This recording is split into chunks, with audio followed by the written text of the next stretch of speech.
Rejection is one of the most underestimated psychological forces shaping human behavior, and the most dangerous part is not the rejection itself, but the meaning your brain assigns to it before you are even aware of what is happening.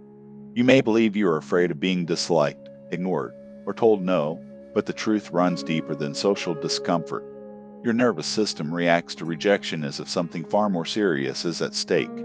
When someone does not reply to your message, when your idea is dismissed in a meeting, when a romantic interest pulls away, or when you sense emotional distance from someone you care about, your brain does not calmly evaluate the situation. It activates ancient circuitry designed to protect you from exile. Thousands of years ago, being rejected by your tribe meant losing protection, resources, and survival itself. Isolation equaled danger. Your biology has not caught up with modern dating apps, corporate hierarchies, or social media scene zones.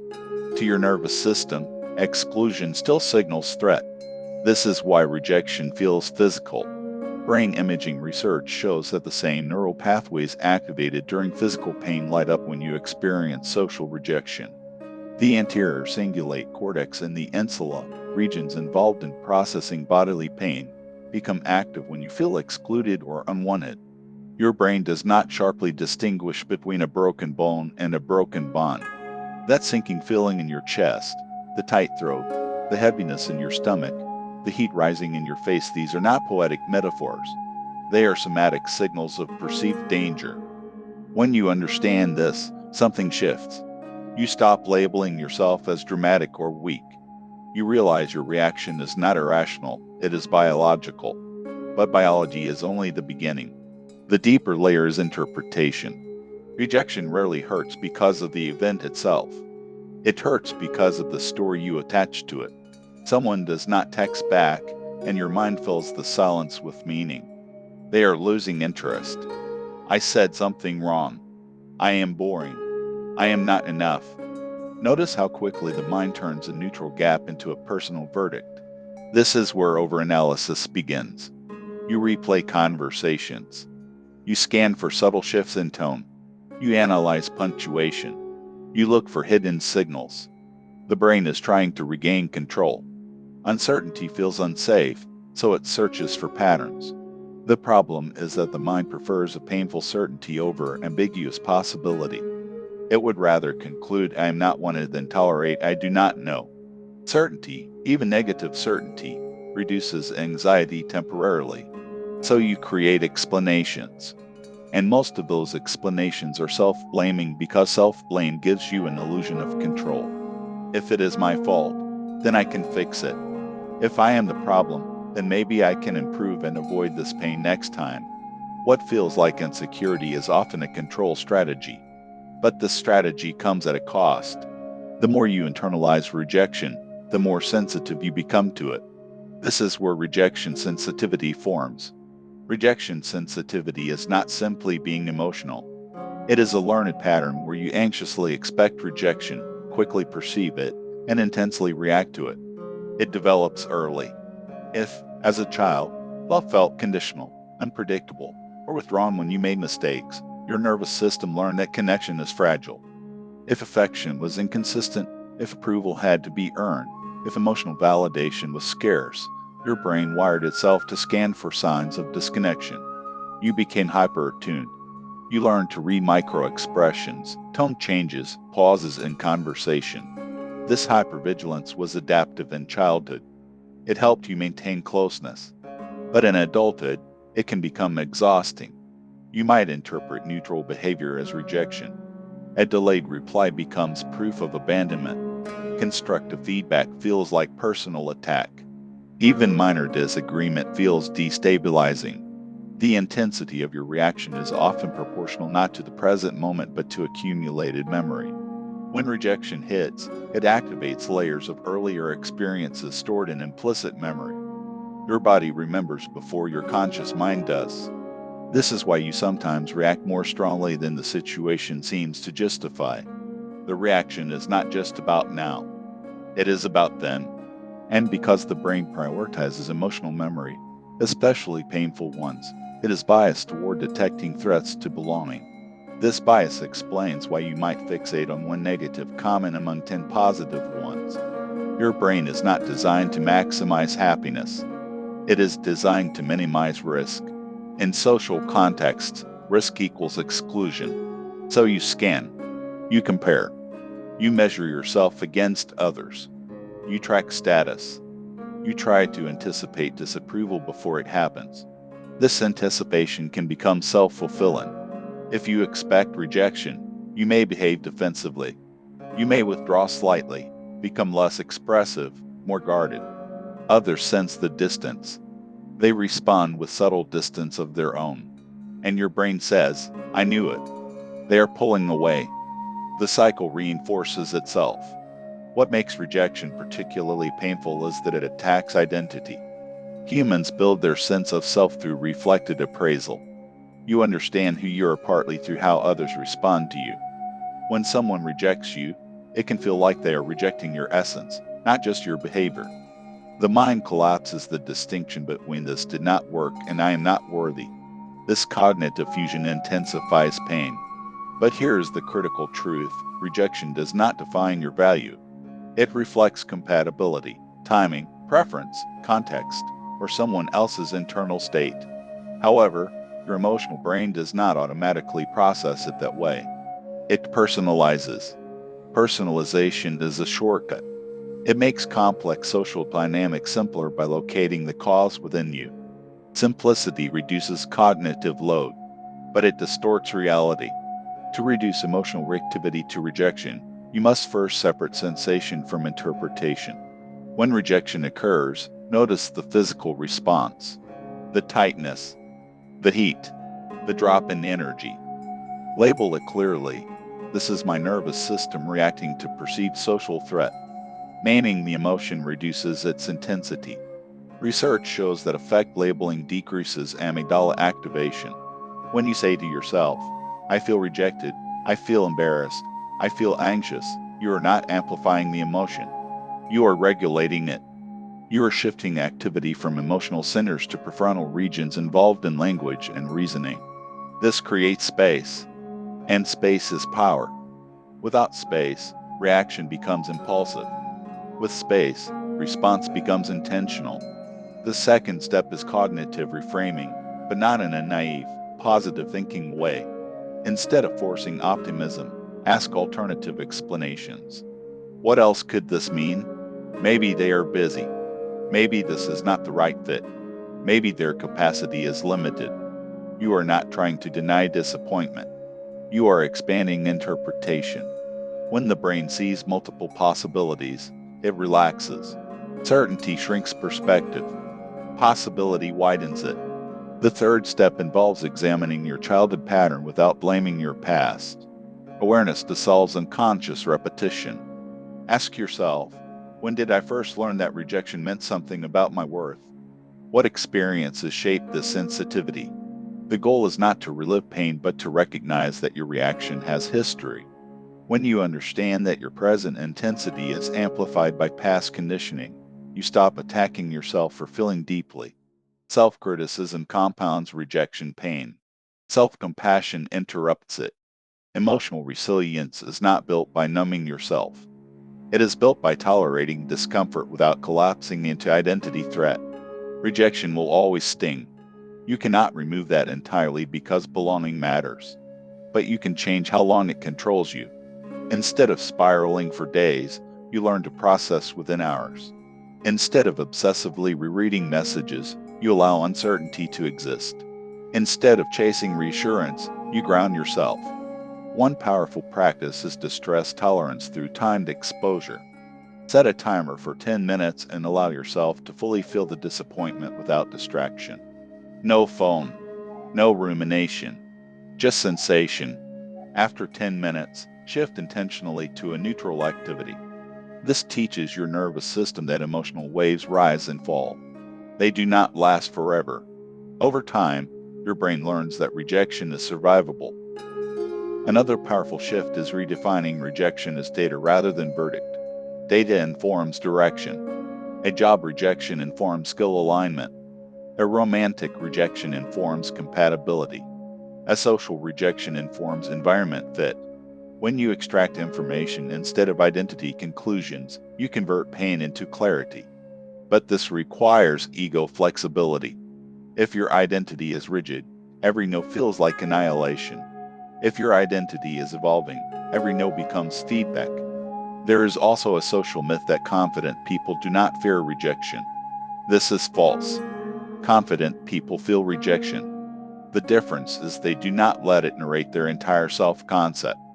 They separate event from essence, and that separation is learnable. The core skill is emotional regulation.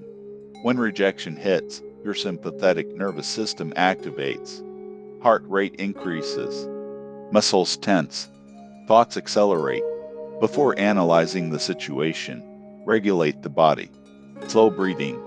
Longer exhales than inhales. Physical grounding. Move your body. Regulation first, cognition second. Trying to rationalize while dysregulated is ineffective. The body must feel safe before the mind can think clearly. Over time, repeated regulation builds tolerance. The fear of rejection decreases not because rejection disappears, but because your capacity increases. You realize you can survive it, and survival recalibrates threat perception. The deeper transformation happens when you stop organizing your life around avoiding rejection. Many people choose smaller goals, quieter voices, safer relationships, not because they lack ability, but because they want to avoid the sting of no. But avoidance strengthens fear. Each time you avoid potential rejection, you teach your brain that rejection would have been catastrophic. Exposure, however, teaches the opposite.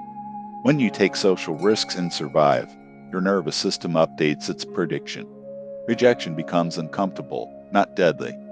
That distinction changes everything. In the end, rejection feels personal because your brain equates belonging with survival, identity, and safety. But awareness gives you leverage. You cannot prevent others from saying no. You cannot control response timing. You cannot guarantee acceptance. What you can control is interpretation, regulation, and meaning making. When you stop viewing rejection as a mirror of your worth and start viewing it as a moment of misalignment, its power decreases. The pain may still surface, but it will move through you instead of defining you.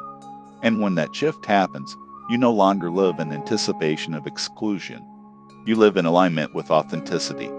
And authenticity, even when it invites rejection, creates deeper connection than self-protection ever could. When you begin to look deeper into rejection, you start to notice that the fear is rarely about the present moment alone. It is about prediction. The human brain is fundamentally a prediction machine. It constantly anticipates outcomes in order to reduce uncertainty and conserve energy. When it comes to social interaction, prediction becomes hyperactive because social outcomes are unpredictable and deeply consequential to your emotional well-being. If you have experienced painful rejection in the past, your brain stores not just the memory of the event but the emotional intensity attached to it.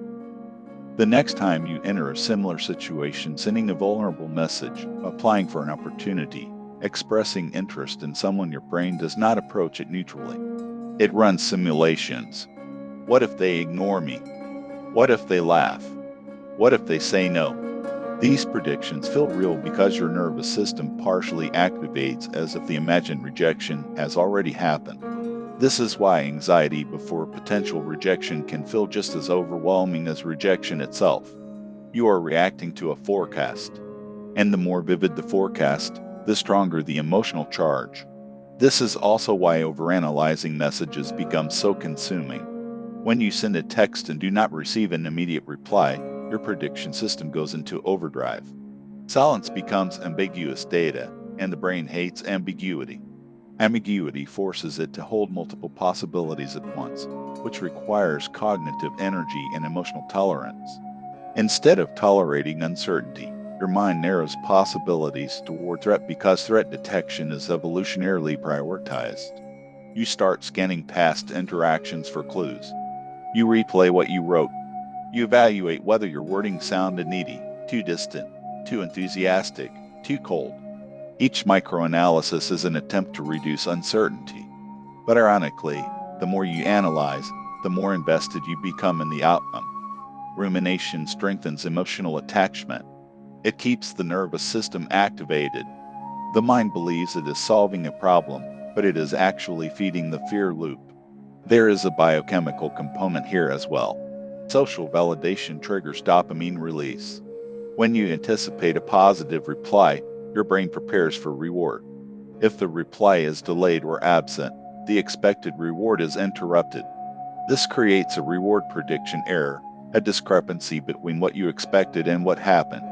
Dopamine drops, and that drop feels unpleasant. Your brain wants to correct the error, so it keeps checking your phone, refreshing notifications, reopening the chat. Each check is an attempt to restore the anticipated reward. This is not weakness. It is neurochemistry. But awareness of this loop gives you leverage. When you recognize that your urge to recheck messages is driven by reward prediction error, you can interrupt the cycle intentionally. You can delay checking.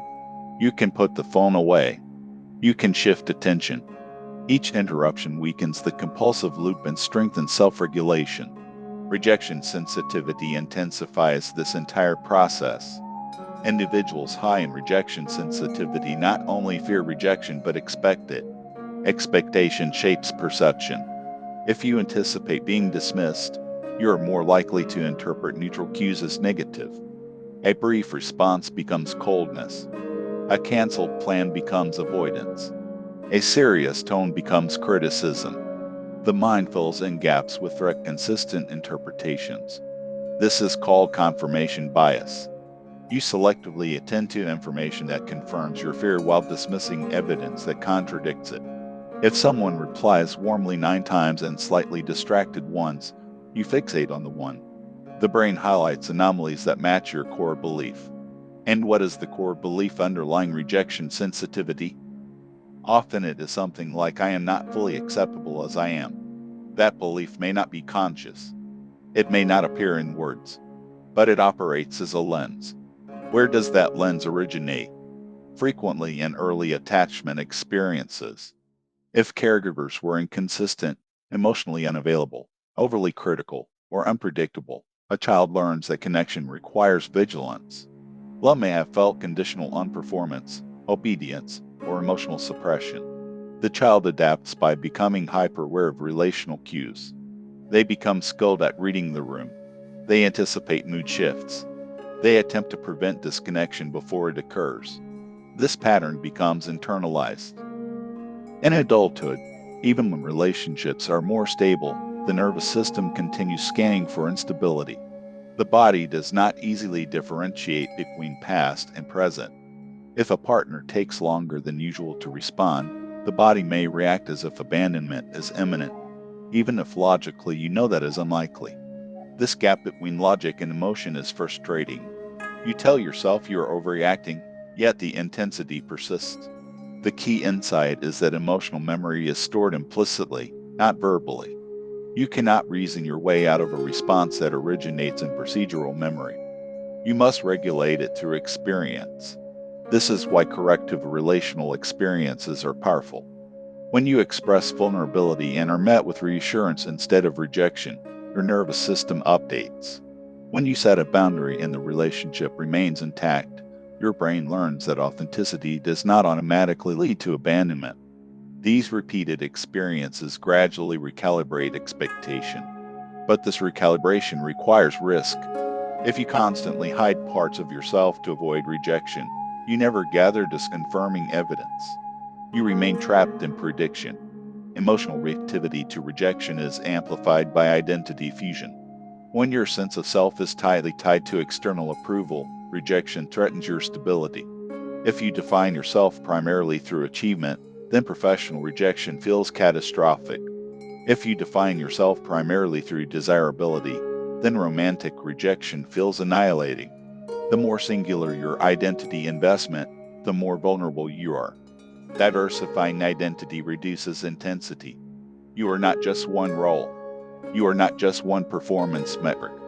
You are a complex system of values, interests, relationships, and evolving capacities.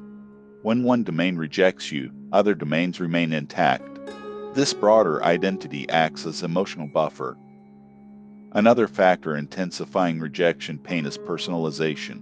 The human mind is egocentric by default, not selfish, but self-referential. You interpret events through the lens of how they relate to you. When someone withdraws, you assume it reflects your inadequacy rather than their internal state. But most rejection is not about worth. It is about fit. Two people can both be valuable and incompatible. A company can reject a qualified candidate because of timing, culture, or specific needs. A friend can decline an invitation due to exhaustion rather than dislike. When you expand attribution beyond yourself, emotional intensity decreases. Attribution theory shows that how you explain events shapes your emotional response. Internal, stable, global explanations such as I am always rejected because I am unlovable create hopelessness. External, specific, situational explanations such as this was not a line reduce despair. The goal is not to deny personal responsibility when appropriate. It is to avoid global identity conclusions.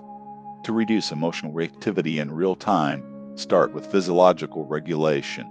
Lengthen your exhale. Slow breathing directly influences the vagus nerve, activating the parasympathetic nervous system. Relax your shoulders. Unclench your jaw. Physical posture feeds back into emotional state. Next, label precisely what you feel. Instead of saying I feel terrible, specify I feel disappointed, embarrassed, anxious, insecure. Precision reduces overwhelm. Then challenge cognitive distortions gently. Ask what evidence supports the catastrophic interpretation. Ask what alternative explanations exist. If you notice mind reading, where you assume you know what others think, pause. You rarely have complete information. Finally, redirect attention toward action aligned with your values. Values anchor identity beyond approval. If you value growth, then applying again aligns with identity even after rejection. If you value honesty, then expressing your feelings aligns with identity even if the outcome is uncertain. When behavior is value-driven rather than approval-driven, rejection loses some of its power.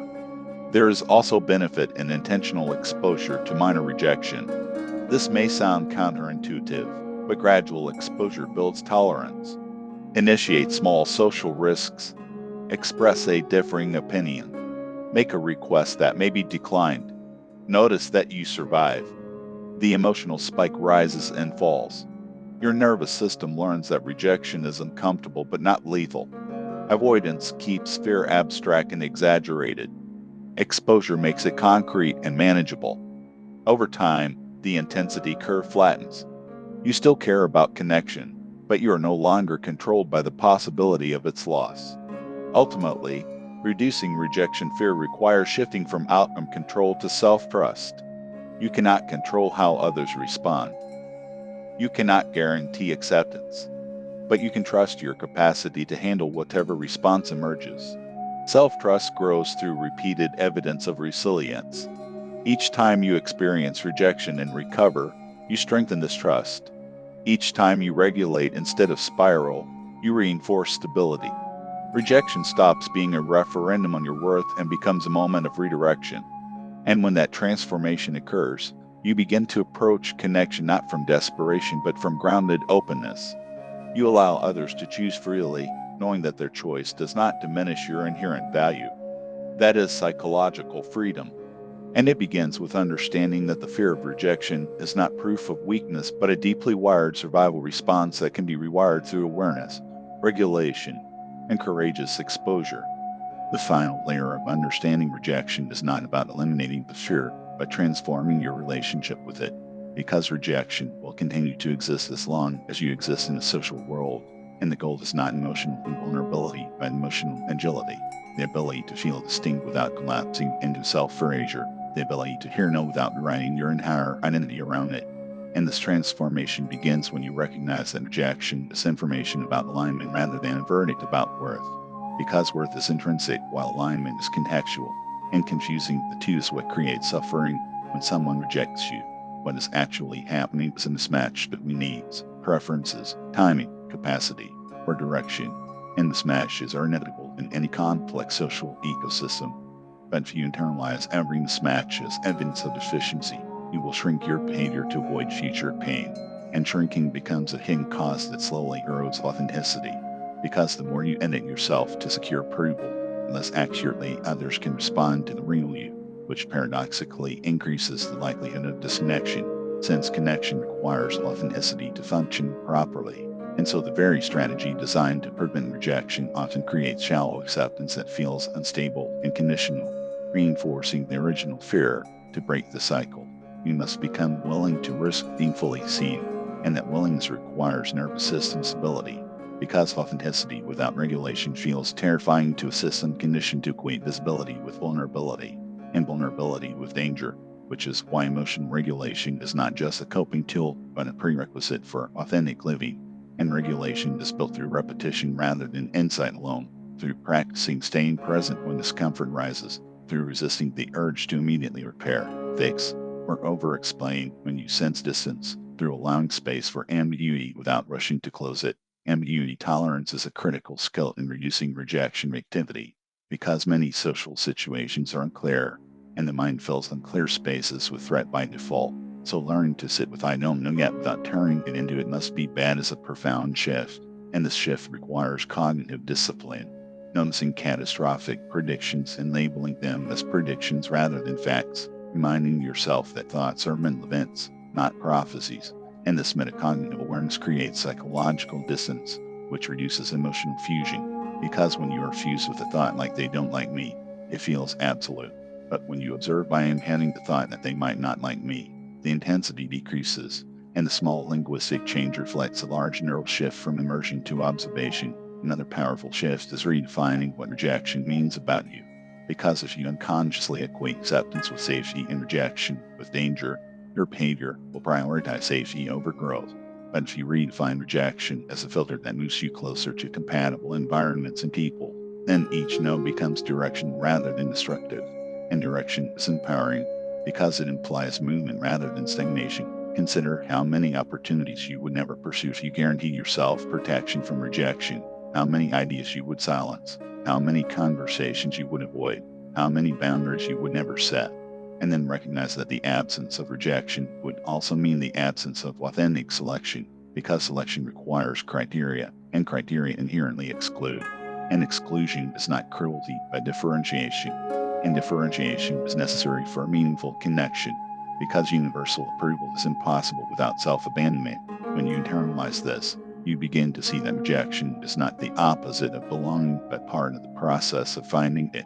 And this reframing reduces the existential weight attached to a single outcome. Still, the body will react, and when it does, compassion must replace criticism, because criticizing yourself for feeling hurt adds a second layer of pain, shame about the reaction itself, and shame amplifies threat perception, whereas self-compassion activates eating systems in the brain, releasing oxytocin and reducing cortisol, creating physiological safety, and safety allows integration.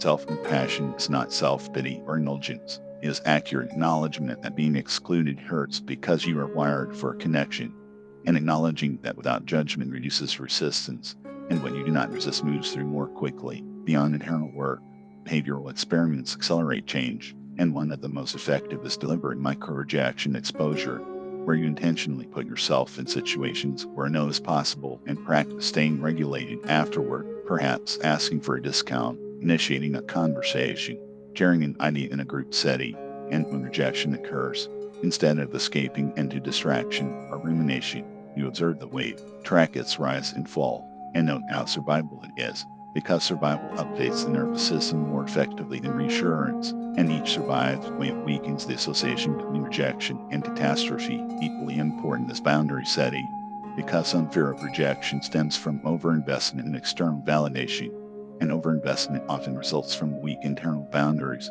When your mood is overly dependent on others' responses, strengthening boundaries means recognizing where your responsibility ends and another person's begins.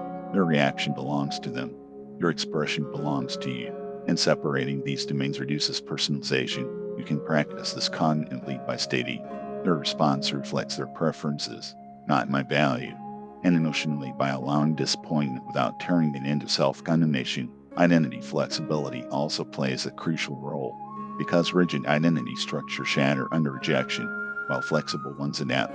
And flexibility comes from viewing yourself as evolving rather than fixed, as a process rather than a label. So if an application is declined, you are not a failure, you are someone in development, and development implies trajectory, and trajectory implies future possibility. The more you anchor your identity in growth in values rather than static traits, the less destabilizing rejection becomes. There is also the dimension of attachment style, because individuals with anxious attachment often interpret distance as abandonment and may react with protest behaviors like overtexting, reassurance seeking, or emotional escalation, while avoiding individuals may respond by withdrawing further, pretending indifference to shield themselves from pain. And both patterns are protective strategies rooted in earlier relational learning, and awareness allows modification, because once you recognize your default strategy, you can consciously choose a different one, such as pausing before sending another message, or instead of withdrawing completely, communicating calmly about your experience.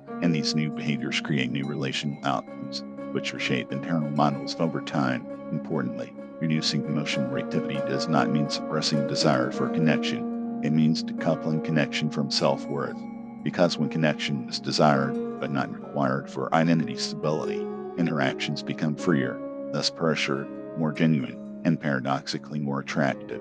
Because desperation repels while grounded openness invites, grounded openness communicates. I value connection, but I also value myself, and that balance shifts relational dynamics significantly. As you integrate these practices, you begin to notice a reduction in anticipatory anxiety, because you trust your capacity to handle outcomes, and this trust changes how you show up.